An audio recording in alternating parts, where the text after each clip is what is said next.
Hello दोस्तों, good morning, जोहार। मैं अमीशा मातो मेरे यूट्यूब चैनल पे आप सभी का स्वागत करती हूँ। आज हम लोग बात करेंगे मोल के बारे में। तो चलिए शुरू करते हैं कि मोल होता क्या है। ठीक है, तो मैं इसका डिफिनेशन थोड़ा सा लिख लेती हूँ। मोल इज अमाउंट ऑफ, एक काम करती हूँ, मैं पहले लिख लेती हूँ, उसके बाद मैं आपको पूरे डिटेल में बताऊँगी।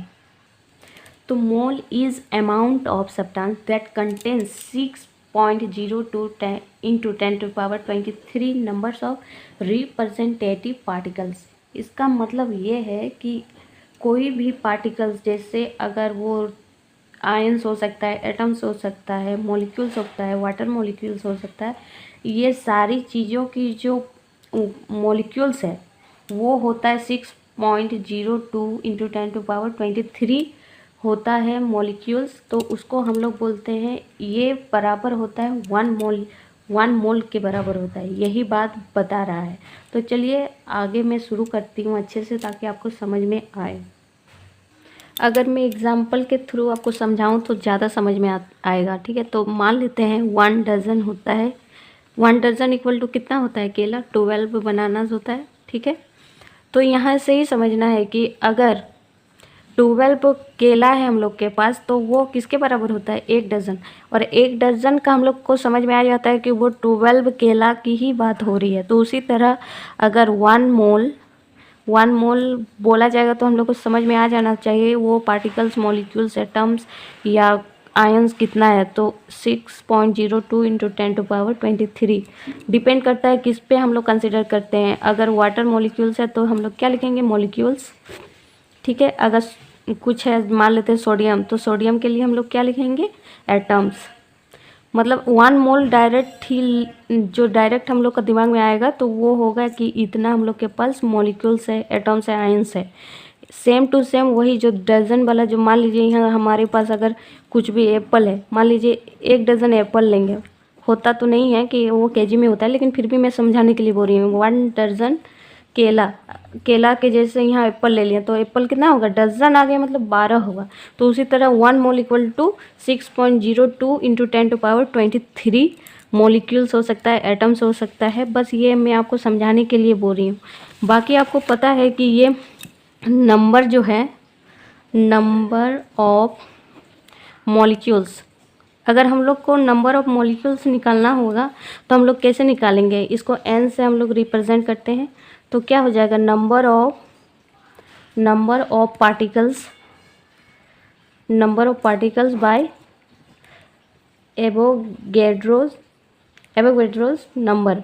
एवोगैड्रोस नंबर किसको बोलते हैं हम लोग? इसी को बोलते हैं, साइंटिस्ट के नाम पे इन्होंने बताया था सबसे पहले, तो इसी को बोलते हैं हम लोग। ठीक है, n इक्वल टू क्या हो जाएगा? नंबर ऑफ पार्टिकल्स मान लेते हैं बड़ा n है, और एवोगैड्रोस नंबर हम लोग को पता है कि n के नीचे हम लोग a लगा देते हैं, ताकि साइंटिस्ट का नाम ये हो जाएगा। ये हम लोग को फाइंड करना रहेगा। तो जो हम लोग का पार्टिकल्स है, जितना भी नंबर ऑफ पार्टिकल्स, मान लेते हैं 18 दे दिया, 19 दे दिया, कुछ भी हो सकता है, और इससे डिवाइड कर देंगे हम लोग, तो हम लोग को क्या मिल जाएगा? नंबर ऑफ मॉलिक्यूल्स हम लोग फाइंड कर सकते हैं यहाँ से। ठीक है, अगर नंबर ऑफ मॉलिक्यूल्स अगर निकालना है, कहीं के हम लोग को अमाउंट ऑफ, ये कुछ भी अमाउंट में दे देता है कि ये इतना ग्राम है। ग्राम को हम लोग कैसे ये कर सकते हैं, थोड़ा सा देख लीजिए अच्छे से।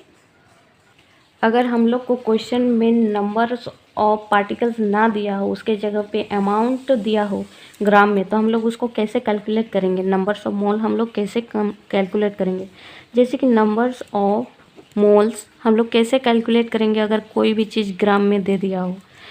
तो नंबर ऑफ मोल कैलकुलेट करने के लिए हमारे पास वो फॉर्मूला होता है इसका, n equal to amount in grams by molar mass. तो इसका मतलब ये है कि मान लेते हैं कि क्वेश्चन में हम लोग का 18 ग्राम दिया हुआ है, क्या बोलते हैं, अमाउंट, किसी भी पार्टिकल्स या मॉलिक्यूल्स, मान लेते हैं ये वाटर का दिया है, और बोलेगा कि हम लोग को नंबर्स ऑफ मोल्स क्या होगा, फाइंड कीजिए।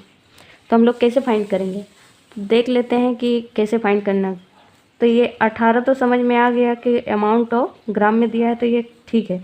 लेकिन मोलर मास हम लोग कैसे निकालेंगे? हम लोग को पता है कि वाटर का क्या होता है, H2O, मोलर मतलब मॉलिक्यूल्स इसमें कितना है, 2 है, तो 1 + 1 हाइड्रोजन 2 है ना, यहाँ देख सकते हैं। और ये होता है मोलर, मास होता है इसका 16, तो कितना होगा 18 हो गया।